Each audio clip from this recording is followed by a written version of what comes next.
안녕하세요. 대현멘토 황대근입니다. 오늘 현대건설기계 함께 살펴보도록 하겠습니다. 현대발 효과를 좀 톡톡히 보고 있다라고 설명을 드릴 수 있겠는데, 기업 결합에 대한 이슈가 나와주었죠. 이 현대계열사에서 STX 중공업을 인수를 해주면서 조선 관련된 시너지를 내겠다, 뭐 이런 내용이 나와주면서 현대 계열사들이 모두 좀 좋은 모습을 보여주고 있습니다. 사실 24년 하반기부터 뭐 한국조선해양부터 해서 전반적인 현대 계열사가 상승에 대한 탄력을 받고 있는 상황인데, 이 부분은 실적을 기반으로 한 수주 잔고를 기반으로 한 어떤 모멘텀을 받았다, 자 이렇게 말씀을 드릴 수 있겠죠. 그래서 과연 이 부분이 24년 계속해서 이어질 수 있을지 제 견해를 통해서 한번 밝혀보도록 하겠습니다. 그리고 현대건설기계, 아마 여러분이 가장 듣고 싶어 하시는 부분이 자, 이 중간에 있는 이 내용이라고 생각을 합니다. 재건 테마, 그리고 주택시장이 호조에 대한 기대감이 반영이 되고 있습니다. 그래서 전반적으로 건설기계 업체들까지 긍정적인 영향을 줄 가능성이 있다, 이렇게 말씀을 드릴 수 있겠고, 건설기계가 건설업 안에 있죠. 건설기계에서 가장 중요한 게 무엇인지 오늘 영상을 통해서 밝히고, 14일 정도 남았다, 이 부분이 굉장히 중요한 전환점이 될 수 있다라고 좀 설명을 드리고 싶은데, 관련된 내용 함께 파악을 해보도록 하겠습니다. 자, 우선 현대 건설 기계 같은 경우 전일에 이어서 금일도 마찬가지로 정말 강한 거래량과 함께 주가 역시 상승에 대한 모습을 보여주고 있다는 점 말씀을 드립니다. 한 13% 이상에 대한 모멘텀을 받아주고 있다, 이렇게 설명을 드릴 수 있겠죠. 최근 들어서 트럼프 피격 사건이 있었습니다. 여러분도 뭐 다들 아실 거라고 생각을 합니다. 이 사건 이후에 뭐 트럼프 트레이딩이라는 용어도 새로 만들어졌죠. 그만큼 테마가 형성이 되었다. 그래서 현재 재건 테마가 가장 첫 번째로 직접적인 수혜를 받고 있다는 점 말씀을 드리고 싶습니다. 수급적인 측면도 봐야겠죠. 실제로 현대 건설 기계의 수급적인 측면을 좀 보게 되면 외인과 기관의 매집세가 출현을 해주고 있습니다. 사실 전일과 비교했을 때 외인의 매집세는 한 10% 정도밖에 되지 않다. 그래서 전일 사실 외인의 매집세가 강하게 들어왔다, 이렇게 말씀을 드릴 수 있겠죠. 하지만 연기금도 들어오고 있긴 하지만 전반적으로 비교를 좀 해봤을 때 오늘보다 어제가 좀 더 수급적인 좋은 모습을 보여주었다는 점 말씀을 드리고 싶습니다. 근 한 달 동안 연기금은 누적 매도세를 좀 보여주고 있습니다. 그래서 연기금의 순 매수세로의 전환, 그리고 사모펀드도 좀 강한 매집 물량을 보여주게 된다라고 하면, 현대건설기계 같은 경우에는 다시금 강한 상승에 대한 흐름이 좀 야기가 될 수 있지 않을까 생각을 합니다. 그래서 오늘 전반적인 이야기 진행을 할 예정에 있으니까 끝까지 집중해서 시청해 주시면 감사하겠습니다. 자, 우선은 현대그룹 주가에 탑승기 하면서 현대그룹 계열사 관련된 좋은 내용들이 나와주고 있습니다. 뭐 현대 미포조선부터 현대 마린솔루션, 그리고 현대 건설기계까지 조선이나 건설기계 넘나들면서 현대 계열사들이 좋은 모습 보여주고 있는데, 한국조선해양이 STX 중공업을 인수하는 기업 결합 신고에 대해서 조건부 승인을 결정했다라는 내용이 나와주면서 더욱더 상승 탄력을 받고 있다, 이렇게 설명을 드립니다.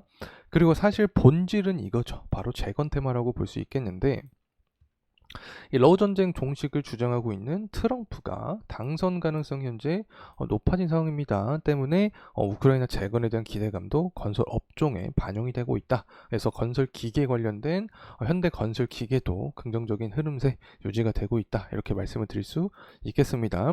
사실 지금 현대 계열사 가장 큰 게 조선이죠. 조선 같은 경우에는 선가 지수도 상승하고 있고 수주 물량도 꽉꽉 나오고 있고, 한국조선해양 같은 경우는 제가 알기로 수주 목표액을 이미 달성했다라는 내용이 나와주고 있기 때문에 실적이 계속해서 뒷받침되면 24년 하반기에도 현대계열사의 어떤 상승 트리거가 좀 유지가 될 가능성이 있지 않을까 생각을 합니다. 자, 그리고 또 트럼프 피격 관련된 이야기인데, 다양한 연쇄 효과가 출현이 될 수 있다고 생각을 합니다. 일단은 당선이 됐을 때 가장 첫 번째로 떠올릴 수 있는 게 바로 방산이다. 이 방산 같은 경우에는 왜 그러냐면, 국방 예산안을 글로벌적으로 늘리라고 트럼프가 주장을 하고 있죠. 그러면 우리나라 같은 경우는 수출 기업이기 때문에 수출을 더 할 수 있다. 그래서 방산주의는 좋다, 이렇게 볼 수 있겠고, 두 번째가 바로 재건 테마입니다. 러우 전쟁이 종결이 되면 다시 재건축 하겠죠. 재건설을 하겠죠. 그렇게 되면 이 건기계 관련된 이 종목들이 그에 대한 수혜를 입을 수 있다는 점, 이렇게 두 가지 측면 말씀을 드리고 싶습니다. 자, 그리고 이제 우리가 전반적인 내용을 보기 위해서 부동산 시장을 또 알아볼 필요가 있다라고 생각을 합니다. 앞서서 설명드렸지만 건설 기계 같은 경우에는 건설업 안에 있죠. 건설업은 부동산과 연관이 있고, 부동산은 아파트 거래량을 통해서 유출을 좀 해볼 수 있습니다. 최근에 아파트 거래량이 이렇게 반등을 좀 해주고 있는 모습 보여줍니다. 23년 12월부터 24년 5월까지의 이 수치를 보게 되면 반등 모습을 보여주고 있기 때문에 건설업도 살아날 것으로 우리가 전망을 할 수 있는 상황이고, 특히 또 건설 기계 같은 경우에는 환율에도 민감하게 반응을 하죠. 그래서 건설기계가 환율이 1,400원 구간까지 도달을 하면 결국에 호조로 인한 수혜를 받을 수 있다, 이렇게 설명을 드릴 수 있겠고, 제가 계속 강조드렸지만 이 트럼프 같은 경우에 미국이죠. 미국 우선주의입니다. 그렇기 때문에 달러를 가치를 높이기 위해서 전략을 펼칠 확률이 높은 거죠. 그래서 강달러 현상이 이어질 가능성도 있지 않을까. 그러면 재건 테마와 함께 강달러 수혜주로 현대건설 기계도 함께 움직일 가능성이 있다는 점 말씀을 드리고 싶고, 또 하나 제가 좀 주목할 포인트가 항상 말씀을 드렸던 부분이 있는데 바로 원자재입니다. 구리 가격부터 보도록 하죠. 현재 4.5불 정도 형성을 해주고 있습니다.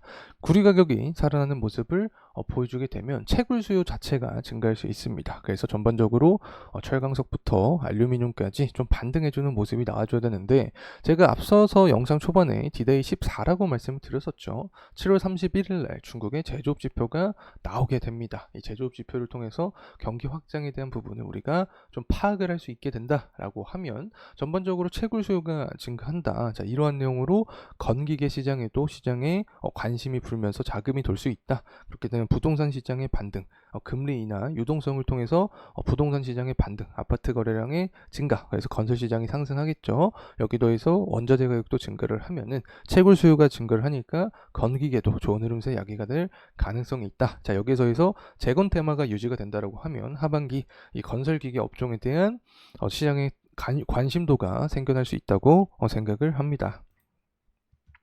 자, 다시 돌아와서 이제 주봉으로 좀 보도록 하죠. 가장 사실 중요했던 구간이 121선이었습니다. 61선이었습니다. 61선. 24년도 초에 계속 61선에서 맞아 떨어져 가는, 맞고 내려오는 모습을 보여줬기 때문에 61선 구간을 좀 강하게 돌파하는 게 중요하지 않을까 말씀을 드렸던 기억이 나는데, 이렇게 61선을 돌파한 모습을 보여주고 있습니다. 그렇기 때문에 그 위에 구간 매물대가 촘촘하지 않죠. 그래서 여기 이 재건 테마가 얼마나 더 유지가 될지는 모르겠지만 가격적인 부분에서 안정적으로 상승하기 위해서는 결국에 건설업이 살아나고 건설 기계 업황 자체가 살아나는 모습을 보여줘야 된다. 이렇게 되기 위해서는 트럼프가 당선이 돼서 금리 인하를 하고 부동산 시장이 살아나면서 건설업이 살아나는 모습, 그리고 원자재 가격이 반등을 하면서 채굴 수요가 증가하고 건설 기계가 살아나는 모습을 보여줘야 조금 더 안정적으로 상승하는 흐름 우리가 생각할 수 있지 않을까 말씀을 드립니다. 그래서 이 다음 구간은 7월 24일에 기록했던 이 고점 구간을 돌파할 수 있을지, 이 부분 우리가 포인트로 살펴보면서 추적할 필요가 있지 않나 말씀드리면서 마무리하도록 하겠습니다. 감사합니다.